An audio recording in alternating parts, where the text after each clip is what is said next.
Testing. Testing. Okay.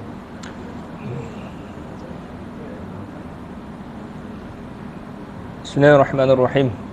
Dengar? Ha. Bismillahirrahmanirrahim. Assalamualaikum warahmatullahi wabarakatuh.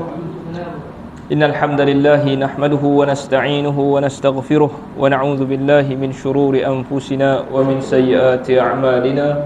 من يهده الله فلا مضل له ومن يضلل فلا هادي له أشهد أن لا إله إلا الله وأشهد أن محمدا عبده ورسوله أما بعد.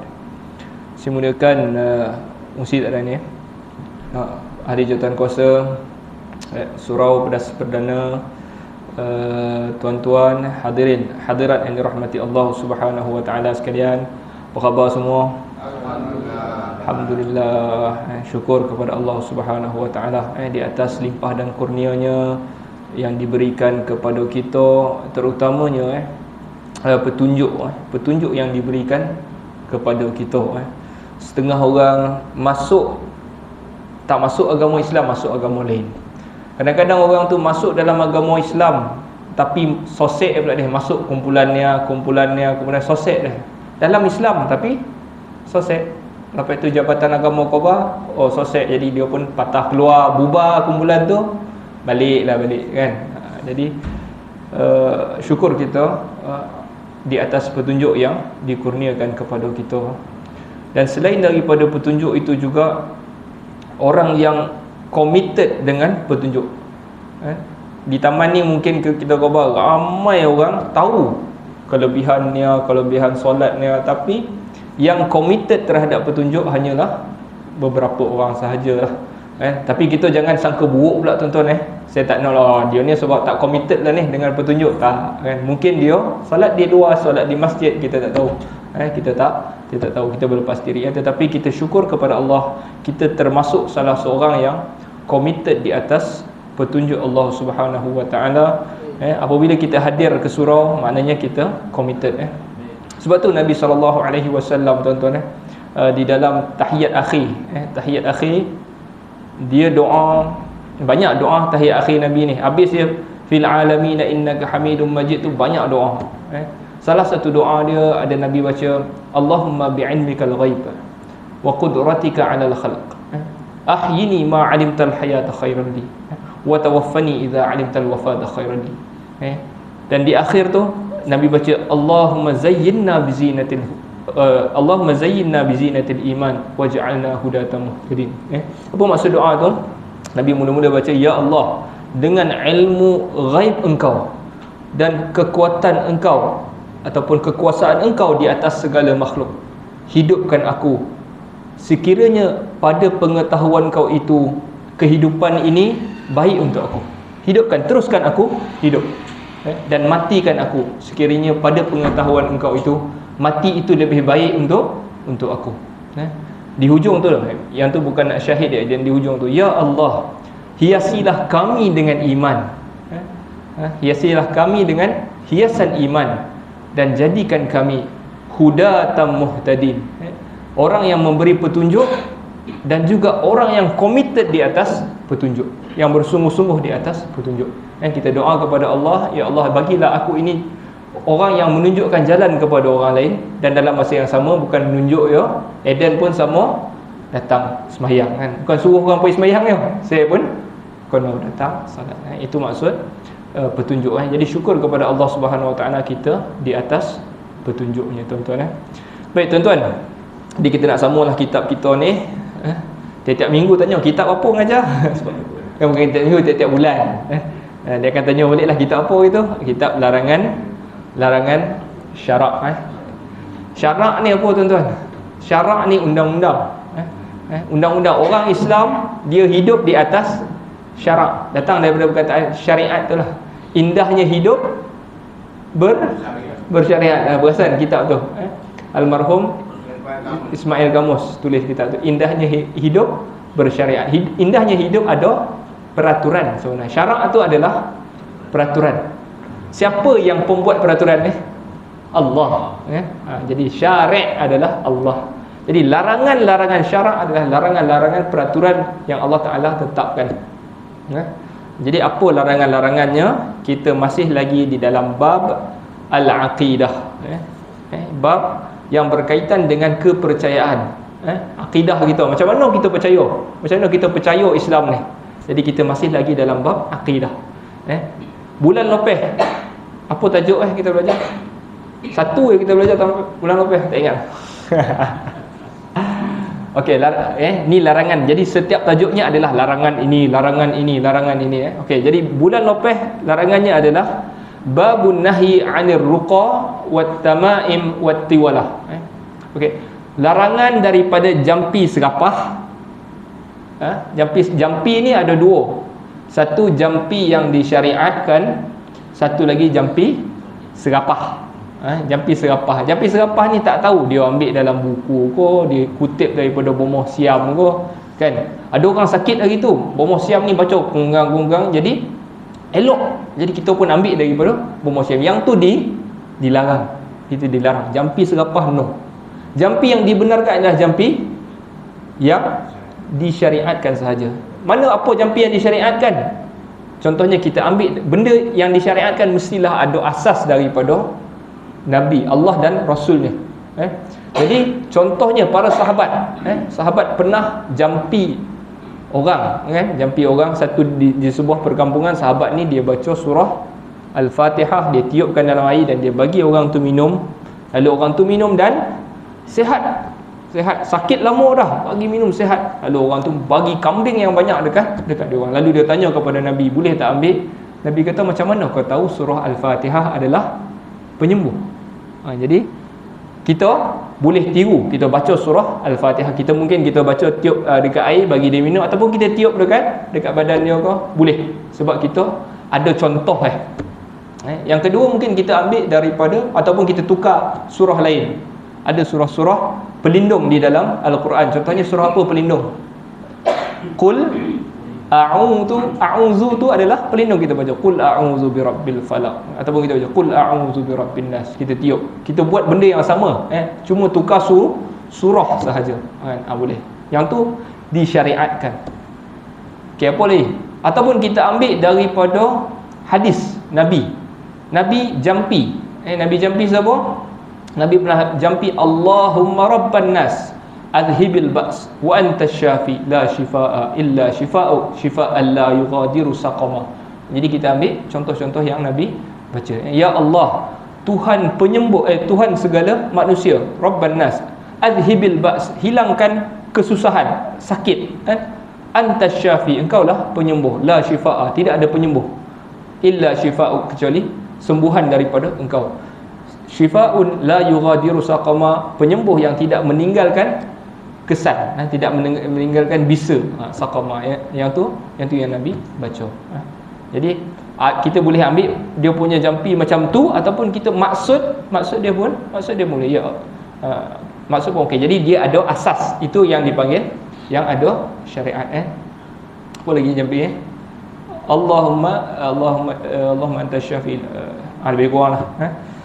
Lebih kurang doa-doa yang Nabi, ataupun jampi-jampi yang Nabi baca. Dia mesti tidak boleh lari daripada, ataupun dia tak boleh membuatkan kita sesat ataupun kita lari akidah kita. Jadi sebahagian jampi serapah itu dia mengandungi benda-benda yang mensyirikkan, ataupun benda yang kita tak tahu. Jadi kesemua itu dilarang. Okey, jadi 3 tu apa tadi? Jampi serapah. Yang kedua tamaim, tangkal mangkal. Tamaim, tangkal mangkal. Cuma tamaim lebih fokus kepada tangkal-tangkal yang dipakaikan kepada budak-budak kecil, kan. Kita perasan ada budaya ni, kan, dipakai raket budak-budak, pakai budak-budak takut budak sakit, pakaikan nia, pakaikan golang nia, rantai, dengan i'tiqad dia macam mana? Pakai tali kasut pun ada. Itu bagi anda tu, supaya dia tak apa, tayat, tak muntah. Bila kita kan, itu India. Itu agama lain lah. Kita tak cakap lah agama tu dia memang dah sosial. Kita tu orang Melayu pun buat. Kita i'tiqad ada bondo yang boleh lindung budak ni, sedangkan tak ada. Bondo itu pertama sains pun tak sokong, dan Allah pun tak khabar bondo tu boleh elok kan. Jadi benda tangkal mangkal. Jadi Arab dulu dia pakaikan tamaim ni, ada gelang ni, ataupun rantai kan. Jadi biasanya manik-manik gelang tu pakai kat budak supaya penyakit yang paling Arab takut dulu adalah ain. Dia takut budak tu kono ain.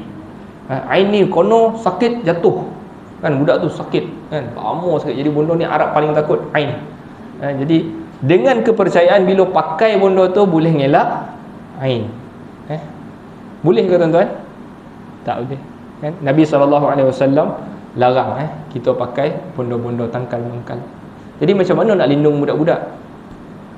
Apa solution apa solusi bacaan juga. Nabi SAW dia ada cucu 2 orang kan, masa dia ni, siapa nama cucu Hasan dan Husain kan. Jadi Nabi SAW terkenal doa yang Nabi baca untuk dia orang. Nabi baca u'izukuma bikalimatillahi tammah wa min kulli syaitanin wahammah wa min kulli ainin lamah.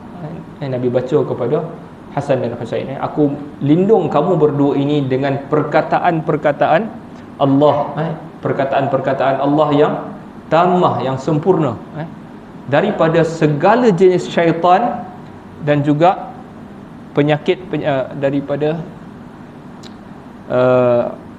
apa ni? Dengar hilang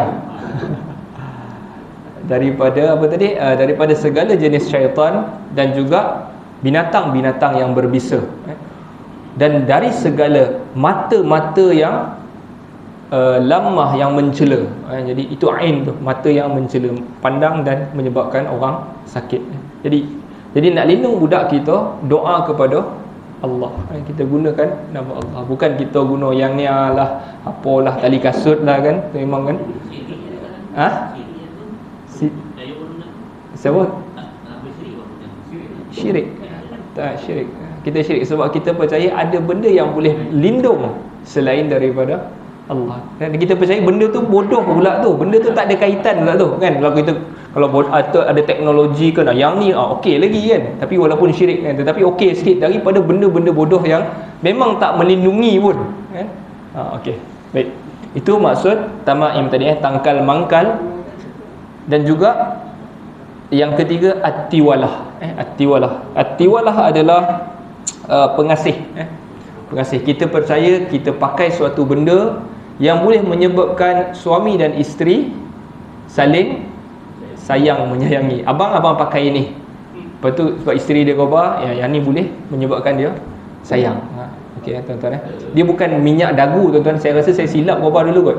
Pengasih ni bukan minyak dagu lah. Pengasih yang dimaksudkan dalam hadis ni, tiwalah ni bukan minyak dagu ko apa lagi, minyak pengasih kan, bukan. Yang tu sihir. Sihir memang dilarang. Yang ni dengan kepercayaan boleh pakai dan kita akan, cinta kita akan bersemi contohnya. Cinta akan bersemi. Contohnya dia ada pergi ke, saya ingat ada negara orang putih pun percaya benda ni. Di Paris contohnya kan, dia ada mangga. Paris ke? Saya pun confused. Paris rasanya. Di Paris, di Perancis Paris tu.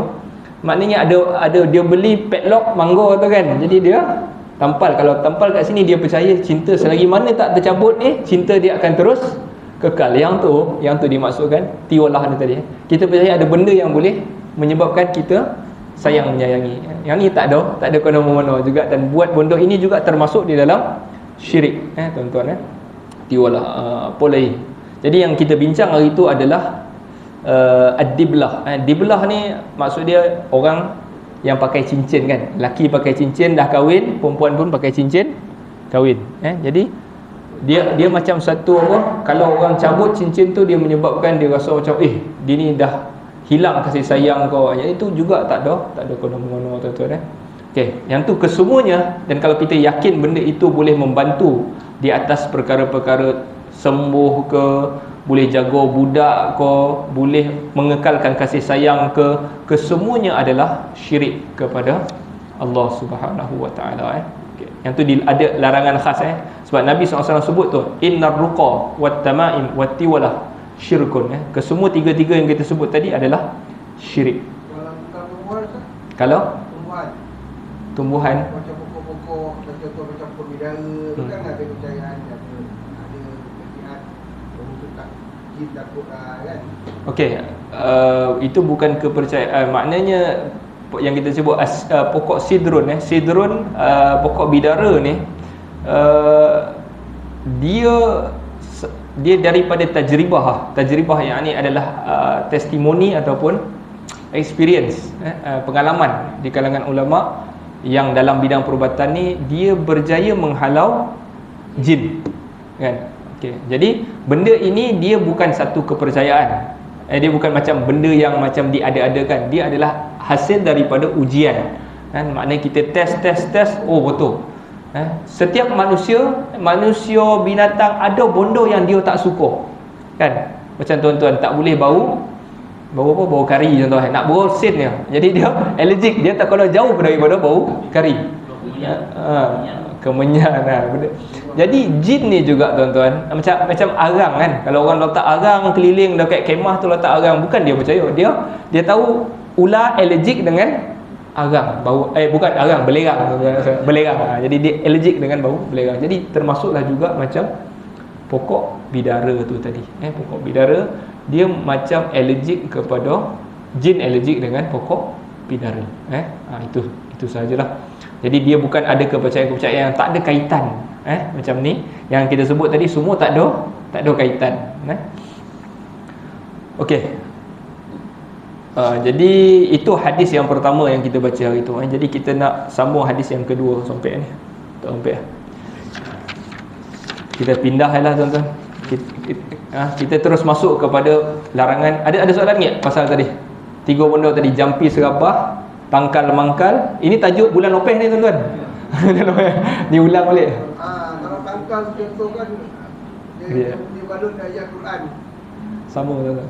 Tak sama. Benda itu tidak, benda itu ada dibincangkan dalam ni. Maknanya boleh tak, benda itu pertama sekali dia menghina ayat Quran. Sebab bila dia budak-budak pakai kan, besok tamaim ni budak-budak pakai, kita takut budak ni sakit ke apa, kita bubuh dalam golang. Pertama dia hina ayat Quran, budak tu pergi toilet, budak tu main kotor kan. Benda tu menghina ayat Quran. Dan kedua, benda itu tidak ada dalam ajaran. Dan kita i'tiqad benda tu, ayat tu yang protect, tak. Quran juga tak protect kita. Yang protect siapa? Allah SWT yang protect. Kita minta dengan Allah. Wahai Quran, bagi datang. Quran tak boleh bagi. Ayat tu juga tak boleh bagi. Enggak ada soalan? Tak ada.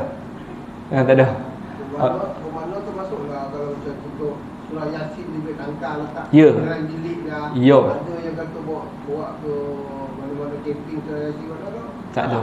Yes, termasuk salah tuan-tuan. Kita cuba jadikan tangkal bondo ni, ada orang bubuh Quran dalam kereta kan, bawa Quran dalam kereta supaya kereta tak accident. Tak ada guna-guna tuan-tuan. Tak ada guna-guna. Tak ada. Memang itu sama. Ajar maksudnya bondo tu termasuk dalam perbincangan kita. Kita i'tiqad ada satu bondo yang kita ikat kan, tamaim contoh, ataupun kita apa-apa bondo yang kita buat supaya budak tu hilang sakit, tak ada kemudian, dan itu termasuk di dalam amalan syirik kepada Allah Subhanahu Wa Taala. Mungkin imam tak ada. Dia tak masuk syaitan ni tuan-tuan. Tok tanya apa? Kita tampal ayat kursi ko kan, ayat kursi kita tampal apa boleh? Ayat 3 ayat apa? 1000 dinar kan, 1000 dinar kat topek, kat kodai. Ayat kursi kat rumah, jin tak masuk kan. Jin tak masuk sebab apa tuan-tuan? Nabi bagi tahu, kita pertama sekali kita tak baca bismillah tu ya. Masuk rumah apa tu? Bismillah. Kan? Lepas tu Nabi ada ajar dalam hadis tu, bismillah walajna wa bismillah kharajna wa 'ala Allahi rabbina tawakkalna. Lepas tu bagi salam, assalamualaikum kan, contohnya. Ataupun kita baca masuk bismillah, assalamualaikum kan. Jadi syaitan tak ikut. Yes. Saya pernah jumpa satu ustaz ni lah. Dia dijual satu kertas 4 segi doa Nabi Sulaiman. Kononnya tanpa dalam rumah boleh mengelakkan daripada jin setan tu. Itu macam mana pandangan anda? Okey, yang ni dipanggil amalan wafaq tuan-tuan. Dalam agama dia panggil wafaq. Wafaq ni benda-benda dia macam, kalau tuan-tuan tengok cerita hantu Cina tu kan, kalau dia tampal kata ada kan wafaq tu kan. Yang tu itu adalah kepercayaan benda-benda yang tu, yang tidak ada asal dalam agama, dan dia adalah termasuk dalam amalan yang dilarang sebenarnya tuan-tuan. Yalah, dia Kadang-kadang tu saya khabar kita masuk Islam ni tuan-tuan kan, dia buat banyak jalan kan. Ada orang kalau dia pegang, sebab tu Nabi kata alaikum bisunnati wa sunnatil khulafa'ir rasyidin, wajib atas kamu ikut sunnah aku, ikut cara aku, dan juga cara khulafa' ar-rasyidin al-mahdiyin, khulafa' yang ganti selepas aku ni, yang diberi petunjuk. Yang selepas Nabi kita dapat tahu yang ganti Abu Bakar, Umar, Osman, Ali. Kalau kita nak ambil lepas tu sikit, Muawiyah contohnya. Jadi yang ni semua adalah panduan kita. Kita cek balik, ada tak dia orang ni buat? Tak ada. Mana dia ambil amalan ni? Duka citanya tuan-tuan, banyak amalan kita dan kepercayaan diambil daripada Hindu sebenarnya. Dan Hindu ni pun sebenarnya ada asal lah. Hindu ni boleh kata bapa atuk segala ajaran-ajaran sesat ni lah. Daripada Hindu dan juga agak Greek, Tuhan-Tuhan Greek ni. Kalau kita tahu Zeus, apa lagi Tuhan-Tuhan ni saya lupa, banyak Thor kan. Itu kepercayaan-kepercayaan itu dibawa masuk dalam agama-agama yang ada dalam dunia, termasuk Kristian. Kristian pun asalnya tuan-tuan, Kristian bukan, tidak pernah ada orang Kristian yang kata Isa Tuhan, tak ada. Dibawa masuk fahaman ni, jadi Isa boleh jadi Tuhan. Asalnya tak ada. Asalnya Kristian adalah muwahhid, dia sembah Allah Ta'ala. Datang kepercayaan ni, jadi Isa jadi Tuhan. Dan masuk dalam agama kita, dia nak jadikan siapa Tuhan? Nabi Muhammad. Dan ada orang yang percaya Nabi Muhammad itu adalah Allah Ta'ala. Ada orang percaya macam tu. Nabi Muhammad tu sebenarnya Allah lah. Allah tu tak ada.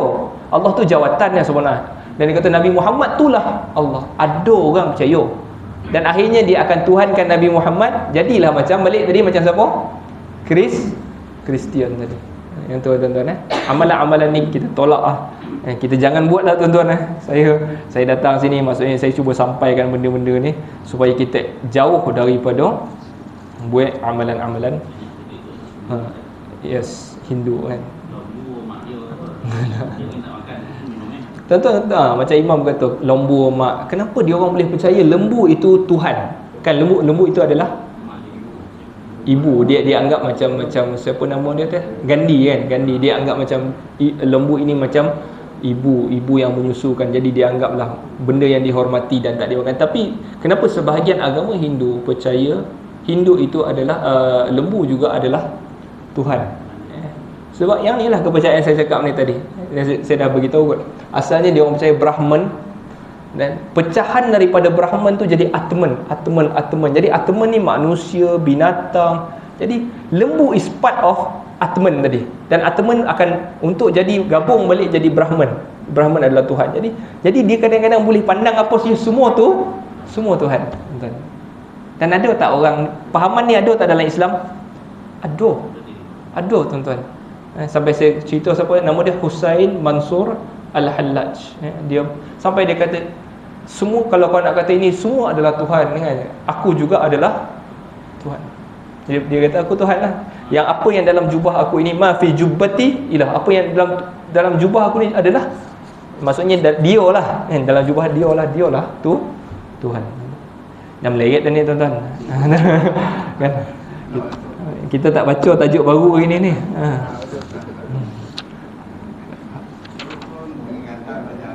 Kan.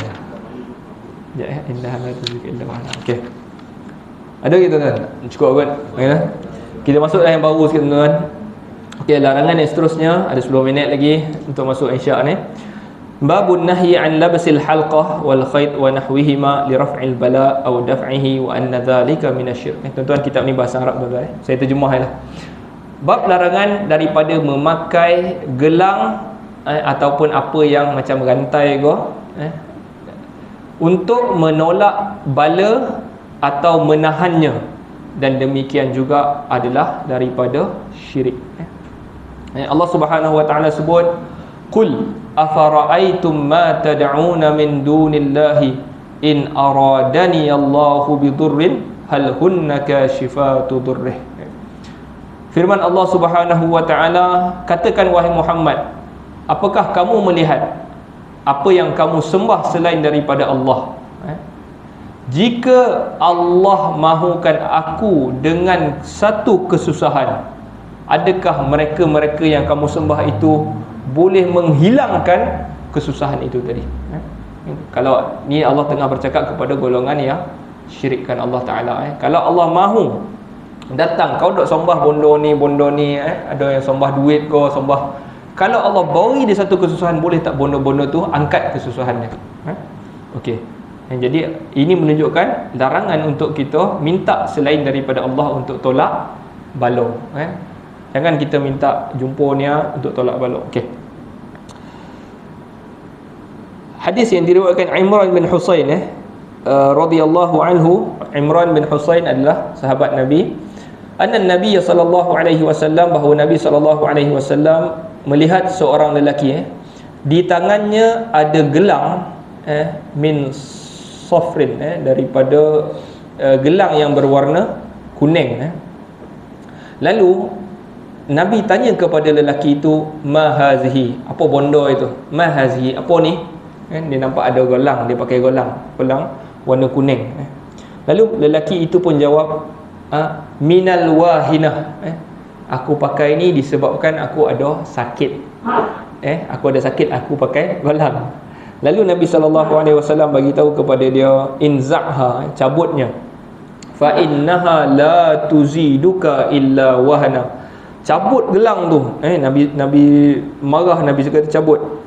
Sesungguhnya gelang tu tadi tidak menambahkan kepada engkau kecuali sakit lagi.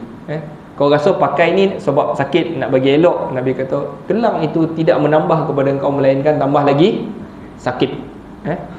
Fa innaka law mitta, sesungguhnya engkau kalau engkau mati, wahya alaika, dan benda tu ada lagi di tangan kau, ma aflahta abada, engkau tidak akan berjaya sampai bila-bila. Maknanya kau tak masuk ni, tak masuk syurga. Sebab apa? Jadi ulama berbincanglah kenapa pula ada golang mati, ada golang boleh tak masuk syurga. Jadi sebab apa tuan-tuan? Sebab ada kepercayaan dalam kepala dia, bondo ni boleh sembuhkan dia. Benda ni boleh sembuhkan dia. Yang itu adalah kepercayaan yang salah, yang besar, yang dilarang di dalam agama. Yang menyembuhkan hanyalah Allah Subhanahu Wa Taala. Kadang-kadang orang macam ni bila dia dah start pakai kan, oh yolah, rasa macam sihat sikit lah, apalah. Cabut gelang tu dia rasa, rasa lemah lah. Sebenarnya bukan gelang tu pun, sebenarnya kepala dia kan. Jadi yang tu, kelemahan yang Nabi maksudkan tu, yang benda tu tak tambah kepada engkau melainkan lemah tu, bukan badan, otak kau tu kan. Otak kau tu lemah, rasa bila tak pakai rasa lemah lah, macam orang tak pandai lah, bila pakai baru rasa, oh yolah rasa sihat. Yang tu adalah larangan. Okey, seterusnya kita pergi kepada maaf, apa lagi nak bincang ni? Okey. Yang ni juga saya dah sebut masa bulan lepas kan. Apa-apa sahaja tuan-tuan, gelang-gelang yang orang khabar pakailah nanti dia sihat kan. Yang ni selalu diberi oleh siapa besok ni? Gelang itu perhiasan tak? Ini lelaki. Kita cerita lelaki Dia kalau gelang kita pakai perhiasan, itu dibolehkan untuk perempuan. Lelaki pakai, saya saja pakai untuk perhiasan ni, nak cantik sikit tangan ni. Apa hukum lelaki pakai gelang? Haram. Saja pakai gelang, haram ni, cantiklah gelang ni kan. Sebab yang perhiasan hanya untuk perempuan. Lelaki jangan pakai gelang. Okey. Walaupun bukan emas. Gelang. Yang boleh lelaki pakai perhiasan dekat tangan ni apa? Cincin. Cincin. Itu pun pakai dekat sini dengan sini. Jari manis, jari okey. Okey. Laki jangan pakai gelang. Okey. Tapi selain daripada perhiasan, ada tak tujuan lain lelaki boleh pakai perhiasan? Ada. Tapi majoriti kata tak boleh. Cuma ada satu dua pendapat yang kecil yang khabar boleh. Dia khabar boleh dengan tujuan untuk perubatan. Tapi dan saya dah sebut juga pada bulan lepas, terbukti di dalam sains dia dah buat kajian, ada golang-golang, kita tengok golang ni pakai golang untuk kesihatan, kesemuanya bohong, pembongak, bohong. Tak ada. Semua bohong. PHG. Okey, PHG lain. Itu bukan tujuan berhias, bukan tujuan kesihatan, dia tujuan untuk tanda kan, dia macam orang askar jugalah kan. Itu tujuan dia, itu dah tujuan dah lain. Saya lupa tadi ada tujuan selain daripada dua tujuan ni tadilah. Ini kalau pergi haji kena pakai golang kan, kau hilang kan siapa pula yang mati ni. Kan, jadi kita jemaah Malaysia kan. Okey, kita kena pakai. Tak, jam suatu kita buat. Bukan jam, bukan perhiasan kan. Jam adalah dia macam adalah tujuan untuk kita. Ada tujuan lain, bukan nak bercantik-cantik. Inai sebenarnya dilarang tuan-tuan. Inai ni lelaki kahwin pakai 3 jari kan. Sebenarnya tak boleh tuan. Inai ni kalau kita tengok mazhab ramai yang tak kasi. Sebab inai adalah perhiasan wanita. Memang tak boleh. Kita heran anak kita pun pakai hari tu kan. Jadi lepas ni anak adik bongsu jangan pakai. Orang perempuan suruh pakai, tak ada dah kan. Tak boleh. Jangan pakai apa sahaja. Lepas tu kita bising. Anak-anak kita sekarang ni banyak yang dah tukar jantina jadi lelaki jadi perempuan. Sebab apa? Sebab kita lah suruh pakai inai, suruh pakai golang kan. Kita marah. Jangan pakai tuan-tuan. Inai, golang ni jangan pakai. Nabi ni dia sensitif tau. Kita boleh faham Nabi ni dia benci betul benda ni. Al-mutasyabbihina bin nisa. Orang-orang lelaki yang nak sama macam perempuan, dan perempuan-perempuan yang nak sama macam lelaki kan. Polo rambut panjang-panjang, lepas tu cantik-cantik rambut itu kan, dah pandang daripada belakang nampak macam perempuan kan. Ini benda yang dibenci di dalam okey. Okey, sunnah kita rambut panjang, maksudnya Haji kata sunnah sebab Nabi SAW rambut dia tutup sampai leher kan. Okey, sunnah ini kita kena faham dia ada jibiliyah dan juga syar'iyah. Jibiliyah ni apa yang Nabi pakai zaman tu, bersesuaian dengan waktu tu kan. Kadang-kadang Nabi ni dia hidup di masyarakat Arab. Okey, contoh Nabi pakai jubah lah. Nabi pakai jubah. Adakah sunnah pakai jubah? Ulama tak kata sunnah. Sebab Nabi pakai sebagai orang Arab. Tiba-tiba Nabi pakai baju Melayu bersamping, kenapa ni? Heran orang Arab kan. Jadi dia adalah jadi pakaian yang sunnah adalah yang menutup aurat dan yang sesuai, dan dia tidak syuhrah, dia tidak menyebabkan orang tengok, "Hui, apa bondo itu kan." Dia tak buat macam, dia tak menonjol sangat, dia sesuai dengan huruf. Contohnya kalau kita pergi sembahyang dekat masjid untuk orang lelaki, baju Melayu kain plekat kan, sesuai dah, cukup kan. Itulah yang sesuai. Itulah sunnah sebenarnya. Bukan jubah. Dia pakai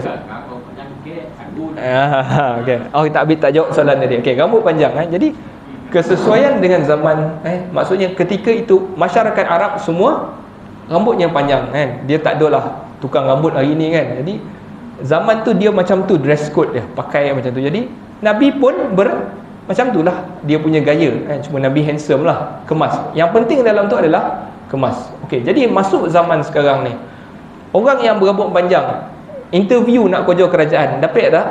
Dapat dah.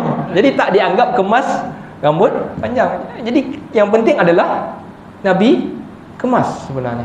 Nabi kemas. Okey. Jadi kalau orang pada suatu zaman nanti kan, katakanlah 20 tahun daripada sekarang, orang Melayu akan anggap rambut panjang ini adalah benda yang kemas. Okeylah. Balik kepada benda tu. Tapi kalau hari ni kita tak anggap benda tu kemas juga, kita tak kemas. Macam color rambut juga, mewarnakan rambut tuan-tuan. Sunnahnya adalah Nabi SAW dia suruh orang Islam warnakan rambut warna kuning, inai. Nabi suruh inai rambut ni, asalnya orang Islam. Jadi sampai, sebab Nabi apa tujuan dia? Nabi kata khalifil yahud, bagi lain dengan orang-orang Yahudi. Nabi dah duduk di Madinah, orang Yahudi dia tak warnakan rambut, dia tak dye rambut dia. Jadi orang Islam Nabi suruh warnakan rambut, tambah-tambah yang dah beruban-uban macam saya ni tuan-tuan. Jadi warnakan warna kuning. Nabi tak bagilah ijtanibus sauda. Nabi kata elakkan warna hitam, sebab warna hitam ni dia nampak macam muda balik kan. Jadi tak boleh lah, janganlah tipu nanti anak dara ke apa, berapa umur kan, baru 8 boleh dah 38 sebenarnya. Jadi tak boleh, Nabi suruh elak untuk tipu tu warna kuning. Okey, sampai satu zaman hari ni kita sampai satu zaman hari ni, bila kita warnakan rambut, dia macam kita nak sama diri kita dengan golongan golongan tu. Maksud kita nak sama dengan Korea. Jadi tujuan asal tadi nak bagi lain, kan? Jadi sampai satu zaman dah sama pula. Jadi tak payahlah warnakan rambut. Boleh faham tuan-tuan? Okey. Melainkan tujuan kita warnakan tu untuk kemas, contohnya. Ni untuk budak-budak tuan-tuan ni, untuk orang tua-tua boleh. Nabi suruh ketika Abu Quhafah, Abu Bakar punya ayah, nampak bila dia nak masuk Islam tu, Abu Quhafah bapa kepada Abu Bakar As-Siddiq nak masuk Islam, Nabi nampak dia berserabut kan, uban Nabi suruh warnakan rambut. Jadi kalau orang dah tua nak nampak smart, boleh warnakan rambut lah. Terutamanya golongan perempuan lah kan, nampak serabut kita pun risau tengok kan apa. Kalau pasangan yang dah berusia lah, maksudnya kita bila kita nampak dia rambut macam tu, boleh warnakan. Betul ini dah masuk isyak dah tuan-tuan, tak masuk kat tajuk ni.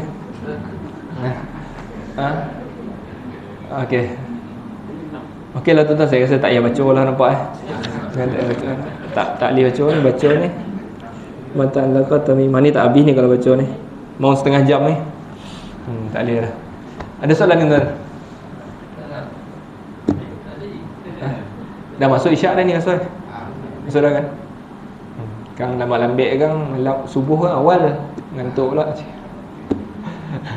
Tak ada Tak ada. Alhamdulillah Nasallallahu ta'ala yanfa'na bima sami'na wa yaj'alana hudatan muhtadin. Sallallahu ala sayyidina Muhammad wa ala alihi wa sahbihi wa sallam. Walhamdulillahi rabbil alamin. Azan.